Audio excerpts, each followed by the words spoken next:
The living room felt smaller that Friday evening. The air thick with tension I hadn't noticed building for weeks. I stood there, the keys still in hand from the drive home, staring at Vanessa as she planted herself in the middle of the space that had been mine for 22 years. Marcus, this house is way too much for one person now. You're retired.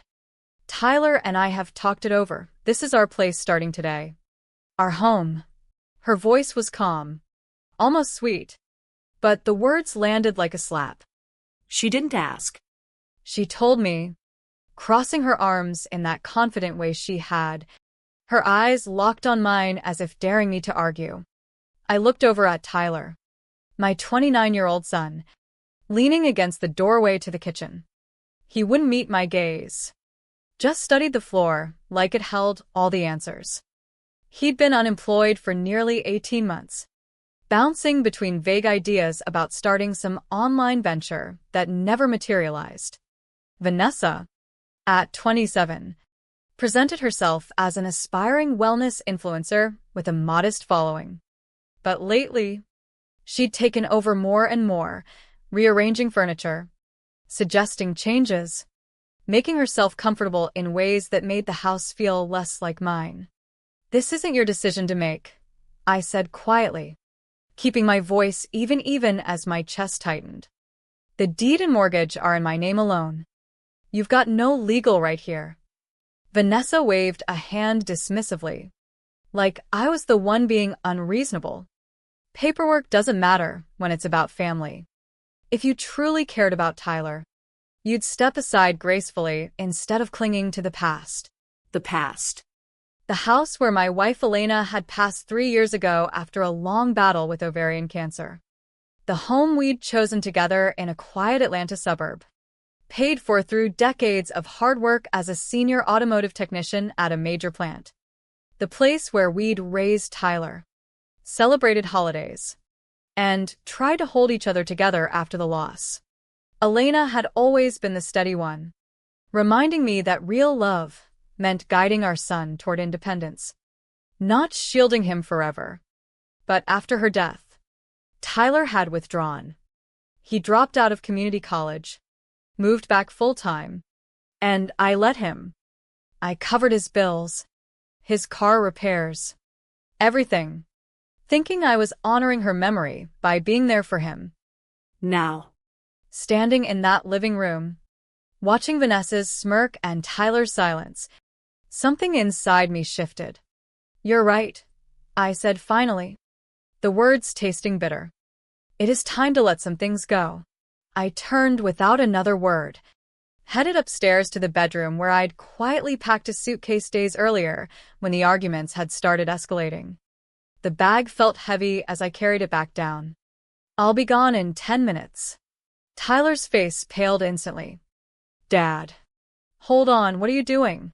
We didn't mean you had to leave right now." But Vanessa just stood there, arms still crossed, a faint smile playing on her lips. I walked out the front door of 1427 Maple Grove Lane, a 3-bedroom ranch-style home valued around $520,000 in that booming Atlanta market. Got into my truck, drove straight to a modest extended-stay hotel off the interstate, checked into a basic room that smelled faintly of cleaning solution and regret. That night, sitting on the stiff bed, I stared at the wall and made my choice. No more enabling. No more pretending everything would sort itself out. I stopped paying the mortgage the very next month.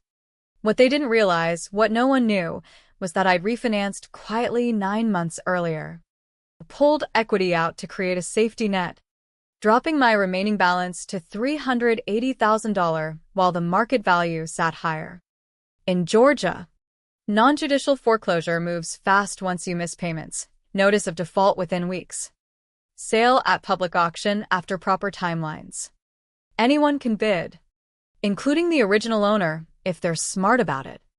They thought they'd claimed victory when I walked out. They had no clue the house was now a trap closing around them. The next morning, I reached out to Elena's old estate attorney, a sharp woman named Carla Ramirez who'd handled everything after the funeral.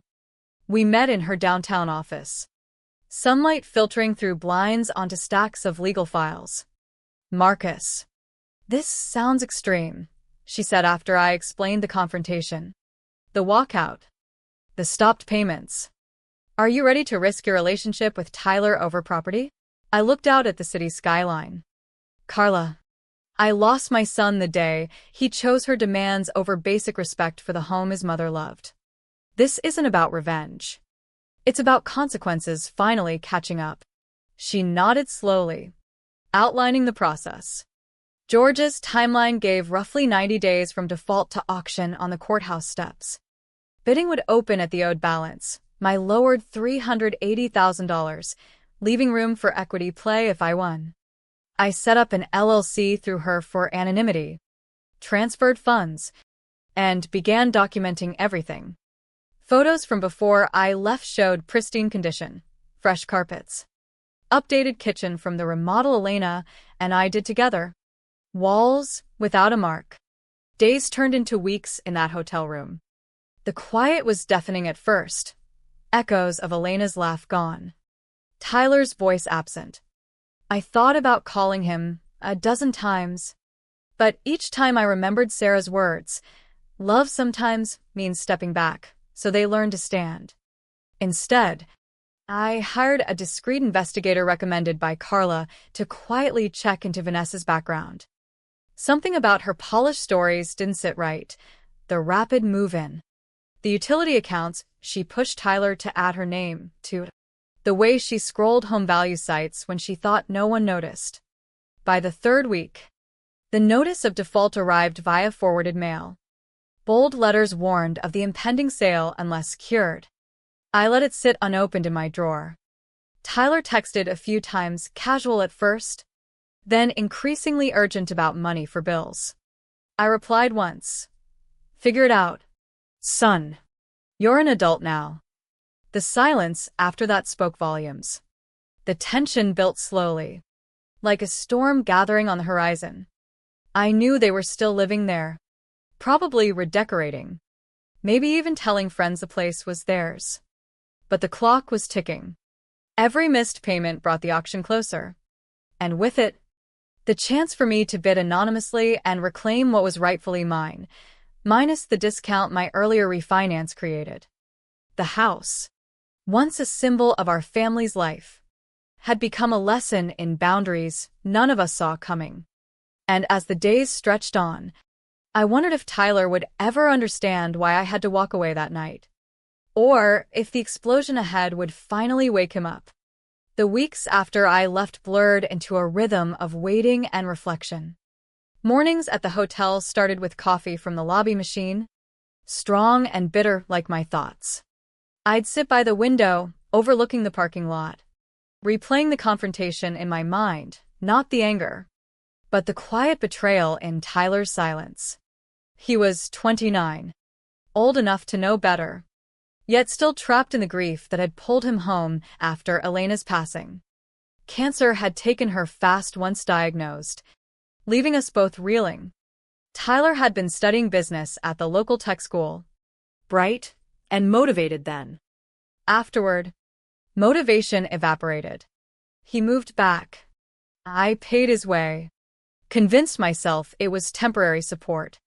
Vanessa entered the picture 6 months ago, introduced during one of Tyler's rare outings. She was striking, confident smile. Stories of building her brand as a content creator focused on mindfulness and lifestyle. Within weeks, her belongings appeared in the house. Tyler swore it was mutual love, that she made him feel alive again. I bit my tongue at first, not wanting to drive him further away. Big mistake.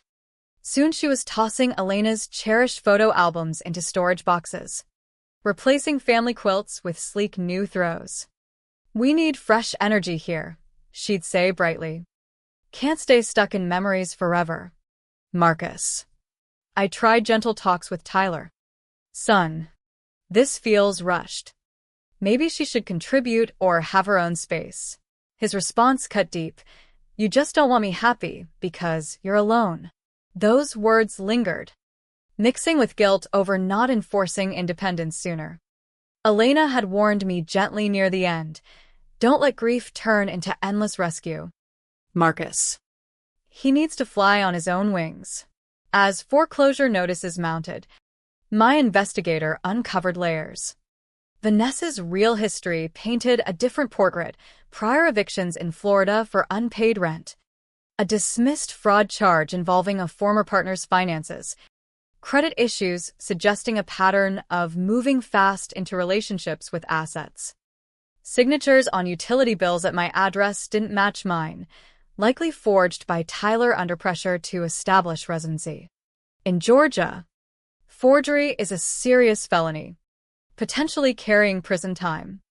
Property damage reports from a contractor friend who did a welfare check showed emerging issues: stained carpets, chipped counters, holes from what looked like impulsive renovations.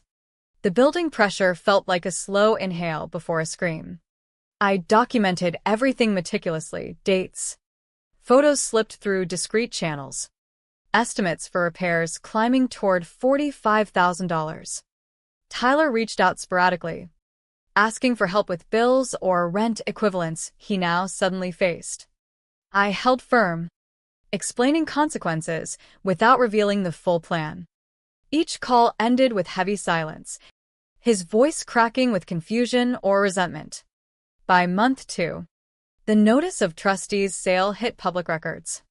Auction date loomed in early summer on the Fulton County Courthouse steps.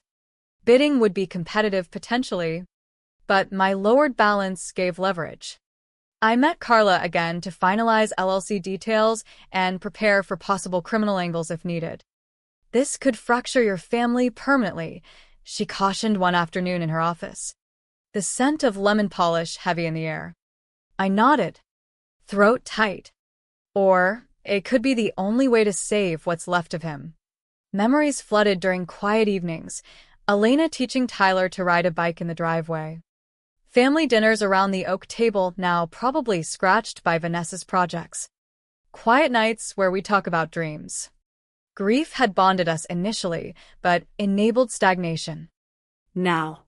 Alone in the hotel, the weight pressed harder, questioning if walking away was cruelty or the deepest kindness. Vanessa's influence seemed to accelerate changes. Neighbor updates described loud arguments. Furniture moved to curbs, visible where inside through windows. My resolve hardened with each report. The core conflict wasn't just the house, it was entitlement born from unchecked support, a manipulative partner exploiting vulnerability, and a father realizing boundaries weren't optional. As spring warmed Atlanta streets, the story accelerated toward its peak. I prepared funds via the LLC, practiced anonymity at the upcoming auction. Tyler's texts grew desperate, hints of major life changes, pleas for reconciliation. But I sensed the manipulation layer, perhaps sensing the foreclosure risk without knowing my role. The dawnman built relentlessly, legal filings ready, evidence compiled, emotional stakes sky high. What would happen when they learned the buyer was me? Would Tyler finally confront his choices? Or would the bung no destroy what remained? The answer approached with the auction date, forcing us all toward a reckoning no one could avoid. In those final quiet nights before the storm broke, I whispered to Elena's memory, hoping she'd approve of the hard path chosen not from anger, but love twisted into necessary pain. The investigator's final report landed like a thunderclap in my hotel room one rainy afternoon. Pages detailed Vanessa's pattern across states: quick cohabitation, financial access attempts, evictions following disputes. A past partner in Florida described forged documents for joint accounts, leading to drained savings before she vanished.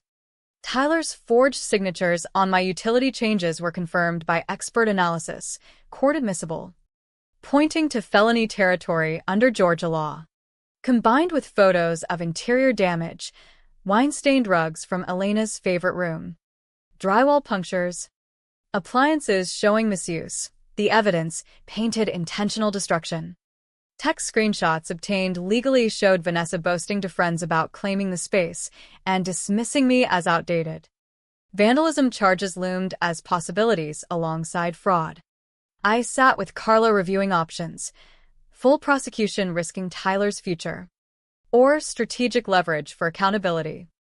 Plea deals could reduce felonies to misdemeanors with restitution and probation, she explained. Her voice measured. The choice weighed heavy: prison for my son versus forcing growth through consequences. Around day 65, the public sale notice amplified visibility. Tyler called panicked about mail from the lender. "Dad, something's wrong with the house payments. Vanessa says we can fix it." I kept responses brief, urging self-reliance. Inside, The tension coiled tighter. They lived oblivious to my bid preparations, assuming I'd relent or the bank would negotiate. Then came the late-night call that nearly broke my resolve. Tyler's voice slurred with emotion. "Dad, Vanessa's pregnant. We're having a baby. You can't let the foreclosure happen. We need stability for your grandchild." The words froze me. A grandchild? Elena's legacy continuing? For hours afterward, doubt raged. Was this real? Or another layer of desperation as auction neared? I tasked the investigator with verifying medical records via subpoena channels tied to potential fraud case prep. Cross-checking hospitals, clinics, pharmacies across Metro Atlanta yielded nothing. No prenatal visits, no vitamin prescriptions, no ultrasounds.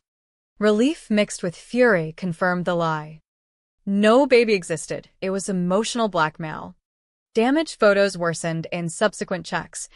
Master bedroom selfie by Vanessa flipping off the camera amid chaos. Kitchen in disarray.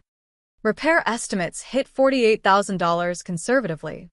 The slow buildup exploded internally. Forgery. Vandalism intent proven. Fake pregnancy exposed. Carla drafted leverage documents. Cooperation for reduced charges. Full restitution payments. No contact order with Vanessa. Tyler texted urgently for a private meet. We arranged neutral ground at Carla's office. He arrived disheveled, eyes hollow. "Dad, I don't get any of this. Why won't you help?" Confronted with evidence folder, forgery proof, criminal history, damaged images, medical verification absence, his world cracked. She said it was just paperwork, that the pregnancy was real. Tears followed as reality hit. Manipulated, complicit in felonies, facing prison without intervention. The plea offer presented: misdemeanor plea, $48,000 restitution over years, community service, probation, permanent separation from Vanessa. Refusal meant felony charges for him. He signed after hours of raw talk about Elena's wishes. My regrets over enabling. The need for him to rebuild independently. Vanessa fled state lines upon sensing heat. Tracked briefly, but irrelevant now. Auction day approached in a haze of anticipation and sorrow. Court steps bustled with investors. My LLC representative bid strategically, securing the property at $395,000, discount reflecting my refinance equity play. Trustee deed in hand. Eviction process initiated immediately. Sheriff notice served next morning triggered panic calls from Tyler. It's sold to some company. Wait. Dad. Your name's buried in filings? The bung no arrived full force. Accusations. Pleas. Eventual admission. With leverage secured, Tyler chose accountability over denial. Packing belongings alone per agreement, he left traces of Vanessa behind. The house reclamation wasn't just legal victory, it forced confrontation with years of avoidance. In reflection during those chaotic days, the moral weight settled. Tough love extracts price, but enables rebirth. Tyler's path forward remained uncertain, yet the foundation for change was laid through consequences rather than continued rescue. Eviction enforcement unfolded methodically post-auction. 10-day notice expired with Tyler vacating voluntarily. Avoiding sheriff removal. I returned cautiously after repairs began. New carpets in soft neutrals replacing stains. Walls patched and repainted, warm tones echoing Elena's style. Appliances upgraded efficiently. Total cost around $29,000. Offset by equity gained. The house transformed, lighter, free of lingering shadows. Weekly meetings with Tyler started at a local coffee shop, neutral territory for rebuilding. He secured entry-level warehouse work. Honest labor paying $19 hourly. 40 hours weekly. Restitution payments began promptly. $400 monthly toward the total. Probation officer check-ins and counseling sessions with a grief specialist addressed root issues. Unresolved loss. Boundary blindness. Manipulation susceptibility. We avoided Vanessa topics initially, but gradually unpacked the deception, her history, the forgery pressure, fake pregnancy as final gambit. Tyler admitted seeing red flags ignored for emotional validation. I thought love meant handing over everything, he reflected one afternoon. Voice low. Mom would have called me out sooner. Community service through habitat projects brought unexpected fulfillment. Constructing homes for others mirrored his internal reconstruction. Building something real feels right, he shared after 80 hours logged. Progress was incremental, trust rebuilt brick by brick. Like the house itself. 6 months on. Sitting in the renovated living room one evening. Sunlight warming fresh paint. I pondered the journey. New furniture pieces I'd crafted in evenings, simple oak shelves donated to transition families, filled spaces once marred. Volunteering at a local widowers group Tuesdays provided outlet for sharing selective lessons on loss, limits, and releasing control. Some questioned the severity. Words over legal hammer? Yet consequences proved the teacher enabling couldn't. Tyler's steady job, consistent payments, therapy commitment reflected growth Elena would recognize. The relationship cautious, boundaried, real in its honesty. The central tension resolved not in erasure but transformation, from entitlement to responsibility. Manipulation's grip broken through exposure and accountability. Yet echoes lingered. What if I'd intervened earlier? Did the cost justify the outcome? Questions of family duty versus self-preservation haunted quiet moments, reminding that love's hardest form often demands letting go to allow standing alone. Vanessa's chapter closed. Reports placed her elsewhere pursuing similar patterns. But no longer our concern. Tyler wasn't a problem to solve anymore. He was emerging as the man capable of independence. Looking back, from the present, the house stands restored. But more importantly, so does a fragile father-son bond forged in fire. Tyler arrives Thursdays after shifts, calloused hands from labor contrasting his former idle routines. We've covered $12,000 in restitutions so far. No misses. Conversations flow about daily challenges, probation milestones, therapy insights into grief's long tail. No perfection exists, setbacks occur. Old habits tempt, but boundaries hold. He completed community service, finding purpose aiding families secure housing. A poetic parallel to his lesson learned. My own healing continues. Woodworking revives Elena's influence. Pieces gifted outward symbolizing release. Widowers group shares foster connection without burdening Tyler. The moral question persists unspoken in reflections. When does protection become hindrance? Was reclaiming the house an act of selfishness or ultimate parental duty? The story's core endures. Actions carry weight. Manipulation thrives in silence. Consequences birth growth where indulgence stalls it. Tyler's evolution suggests the gamble paid. Yet one wonders about alternate paths. Softer interventions. Or if some lessons require the full storm's force. In Atlanta's humid evenings now, The house feels alive again. Not with past ghosts, but future possibility. Tyler speaks occasionally of saving for his own place. Independence beckoning. I listen, proud yet vigilant, knowing the journey continues. The lingering echo asks each of us facing family fractures, do we enable comfort or enforce the uncomfortable truth that real love sometimes means watching them stumble so they learn to rise? The answer shapes legacies more than any deed or auction ever could.